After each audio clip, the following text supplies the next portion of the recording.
Har du nogensinde tænkt over det? At der faktisk ligger en hel videnskab bag lyset i hver eneste rum, du træder ind i. Det er altså ikke bare tilfældigt, hvordan et kontor, en skole eller en butik føles. Nej, der ligger en utrolig detaljeret plan bag det hele. Må ikke vi alle sammen kender det? Den der træthed i øjnene efter en lang dag, måske foran en skærm. Eller den der generelle følelse af ubehag i et rum, hvor lyset bare føles, forkert. Men hvad nu, hvis jeg fortalte dig, at det nok ikke bare er dig, den er gal med? Ofte er årsagen til det her ubehag noget, vi fuldstændig overser. Selve belysningsdesignet. For det er jo ikke bare nogle lamper, der er smidt op i loftet. Det er et komplekst system, der har en helt direkte indflydelse på, hvordan vi har det og hvordan vi præsterer. Okay, så lad os lige prøve at dykke ned i det her. For at løse problemet skal vi forstå, at god belysning altså ikke starter med at vælge en pæn lampe. Nej, den starter med professionel belysningsplanlægning, en disciplin, der handler om at balancere kunst, videnskab og en hel masse regler. God belysning er nemlig ikke bare et spørgsmål om smag og behag.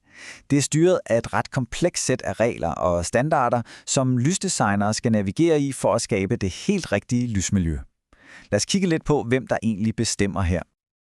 Og som I kan se, er der en del kokke i det køkken.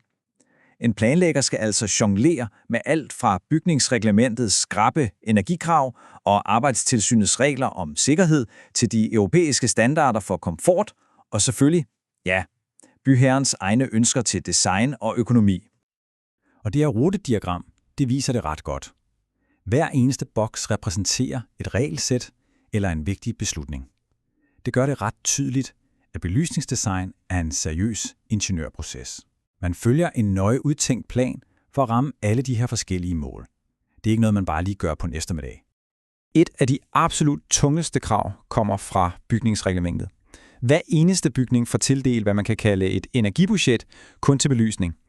Det betyder, at der er en benhård grænse for, hvor meget energi belysningen samlet set må bruge. Og det her, det driver jo innovationen og tvinger simpelthen designerne til at tænke rigtig smart. Så, hvordan gør man så det i praksis? Jo, for det første udnytter man dagslyset så meget, som det overhovedet er muligt. Så inddeler man store rum i zoner, så man ikke behøver at tænde for fuld blus i hele lokalet på én gang. Og så bruger man intelligent styring, som for eksempel bevægelsessensorer, så lyset slukker helt automatisk, når der ikke er nogen i rummet. Simpelt, men utroligt effektivt. Okay, så nu har vi snakket om regler og energi. Men det allervigtigste element i al belysningsplanlægning, det er selvfølgelig os, menneskerne, der skal bruge rummet. Så lad os se på, hvordan lyset påvirker vores velvære og vores øjne helt direkte. Det her citat fra standarderne, det rammer altså hovedet på sømmet. Det er den gyldne trekant i belysningsdesign. Det handler ikke kun om, at vi kan se, men at vi kan se godt, komfortabelt og sikkert. Det er hele den her menneskecentrerede tilgang i en nøddeskal. Her har vi en af de helt store synder, når vi snakker dårlig belysning. Ubehagsblænding. Kan du huske den der hovedpine, vi talte om i starten? Blænding er rigtig tit årsagen. Det er den der virkelig irriterende fornemmelse, når en lampe eller et vindue er alt for lyst, og det bare stjæler al din opmærksomhed og din energi. Men det interessante er, at blænding ikke bare er en følelse, det er faktisk en målbar størrelse. Som det her lidt komplekse diagram viser, bruger planlæggere software til at beregne en såkaldt UGR-værdi, altså en blændingsværdi, fra alle mulige vinkler i et rum. Tabellen viser de helt præcise grænser for, hvor meget blænding der er acceptabelt til forskellige opgaver. Det er ren videnskab. Et andet afgørende begreb for vores øjne, det er luminansfordeling. Du kan tænke på det som kontrasten i et rum. Det handler simpelthen om, hvordan lyset fordeler sig på alle de forskellige overflader, du kan se. Dit skrivebord, væggene, gulvet, det hele. Forestil dig, at du sidder ved et helt mørkt skrivebord med en kridhvid væg lige bag din computerskærm. Så skal dine øjne arbejde på overtid for at tilpasse sig de her kæmpe forskelle i lysstyrke. Det er lidt ligesom at lave små, konstante armbøjninger med øjnemusklerne hele dagen, og det fører helt uundgåeligt til træthed. En god, jævn balance er nøglen. Okay, nu bliver det en lille smule teknisk, men hæng lige på, for det er her, vi for alvor forstår, hvordan planlæggere omsætter al den her teori til praksis. Vi skal lige lære et par af de allervigtigste ord i lysets smuk. En belysningsdesigner ser ikke bare et skrivebord. De ser 3 adskilte zoner. Først er der selve arbejdsfeltet. Det er der, hvor du udfører din primære opgave. Så er der det omgivende felt lige udenom. Og til sidst er der baggrundsområdet, som er resten af rummet, du kan se. Og hvorfor er den opdeling så vigtig? Jo, det er den, fordi hver zone har brug for sin helt egen specifikke mængde lys for at skabe den der rare balance, vi lige har talt om.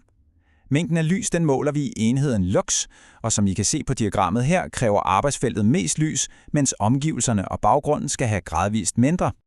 Så, det afgørende spørgsmål er jo, hvor meget er nok? For helt typisk kontorarbejde, som at skrive eller læse på en skærm, er standardkravet 500 lux. Lige præcis der, på arbejdsfladen. Det er den mængde lys, der er videnskabeligt bevist for at give de allerbedste betingelser for både synspræstation og komfort. Men 500 lux er altså ikke et eller andet magisk tal, der bare gælder for alt. Den her tabel viser, hvordan kravene ændrer sig ret dramatisk, alt efter hvad opgaven er.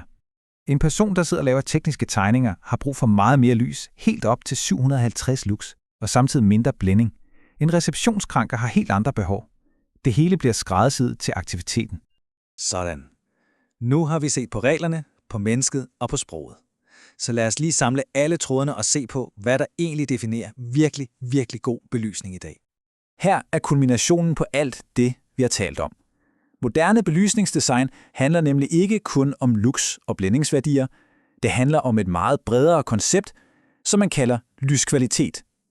Det er en helhedsmodel, der ser på lys fra 4 helt forskellige vinkler. De 4 søjler er, for det første, det aktivitetsbaserede. Har vi nok lys til at lave vores arbejde? For det andet, komfort. Føles det behageligt og trygt at være her? For det tredje, omgivelserne. Får lyset, rummet og os i det til at se godt ud? Og sidst, men bestemt ikke mindst, de biologiske effekter. Understøtter lyset vores helbred og vores naturlige døgnrytme? Virkelig godt lys, det gør det hele. Og det her er måske den allerbedste måde at opsummere det hele på. Når belysningen er perfekt, så tænker du slet ikke over den. Den er der bare, og den hjælper dig med at føle dig godt tilpas og være produktiv. Men når den er dårlig, ja, så kan du næsten ikke tænke på andet.